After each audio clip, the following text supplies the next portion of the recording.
네, 기대감도 크고 신중론도 있습니다. 화이자의 이번 발표를 두고 궁금한 것도 많습니다. 약사이자 보건복지부를 담당하는 박선아 기자에게 질문해 보겠습니다. 자, 박 기자. 네. 예방 효과가 이제 90% 이상으로 나왔다고 했잖아요. 자, 언뜻 들으면은 100%가 돼야지 안심할 수 있는 거 아니야? 뭐 이렇게 생각을 할 수 있단 말이죠. 자, 90%의 예방 효과를 어떻게 이해하면 됩니까? 네, 백신의 효과는 퍼센트로 말하는데요. 우리가 아는 독감 백신 40에서 60%, 홍역은 93% 정도입니다. 독감 백신이 40에서 60%인데 이번 백신 효과가 90% 이상이니까 상당히 높죠. 국내 전문가들도 예상 밖의 놀라운 결과라고 평가했는데요. 다만 중간 결과이고 임상시험은 적합한 대상자를 골라서 진행하기 때문에 실제는 그 효과가 더 낮을 수 있다는 점도 염두에 둬야 합니다.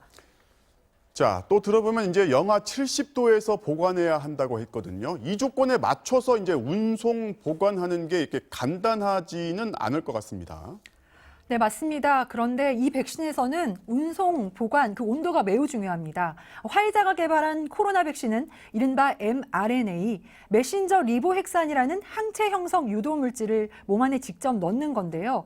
그런데 이 유도물질이 안전하게 우리 몸의 면역세포에 전달될 수 있도록 하기 위해선 영하 70도의 저온이 필요합니다. 저온이 아니면 사실상 백신의 효력이 없는 만큼 저온 유통, 콜드체인이 특히 중요합니다. 그래서 우리 정부도 백신을 유통하는 전문적인 콜드체인 시스템을 구축할 예정입니다. 자, 예방 효과는 이제 90% 이상이라고 하지만 과연 한 번 주사를 맞아서 이제 얼마 동안 효과를 내는 건지 시간이 지나서 혹시 부작용은 없는지 걱정되는 것도 좀 있습니다.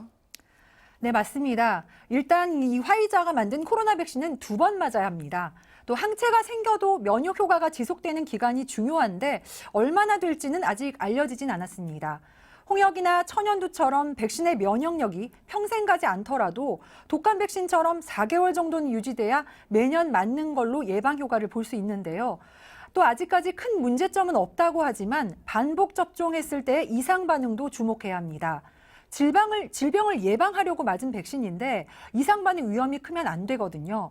아직 부작용이나 독성에 대한 구체적인 정보가 없어서 안전성을 확보했는지 확인이 필요합니다. 이달 셋째 주로 예고된 첫 안전성 평가 결과가 중요할 걸로 보입니다.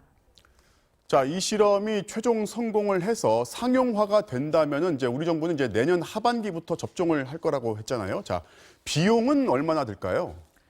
네, 화이자가 미국 정부에는 1인당 19.5달러, 우리 돈 24,000원 정도에 공급하기로 했습니다. 그런데 말씀드린 대로 이 백신은 2번 맞아야 하거든요. 그럼 1인당 39달러, 5만 원이 채 안 될 걸로 보입니다. 의외로 저렴하다 생각하실 텐데 이건 미국 정부에 공급하는 가격이고요. 화이자는 다른 나라에겐 미국보다 싸게 팔진 않겠다는 입장이어서 우리 정부가 들여올 가격은 이보다 높을 것으로 보입니다. 화이자는 이 백신을 다음 달까지 5천만 개, 2,500만 명 정도의 분량을 만들고 대량 생산은 내년 3분기부터 할 계획인데요. 백신이 출시돼도 일단 고령자와 의료진이 우선순위로 접종될 것으로 보여 대중적인 접종이 이루어지려면 정부 계획대로 내년 말이나 돼야 가능할 걸로 예상됩니다. 지금까지 보도국에서 MBC 뉴스 박선아입니다.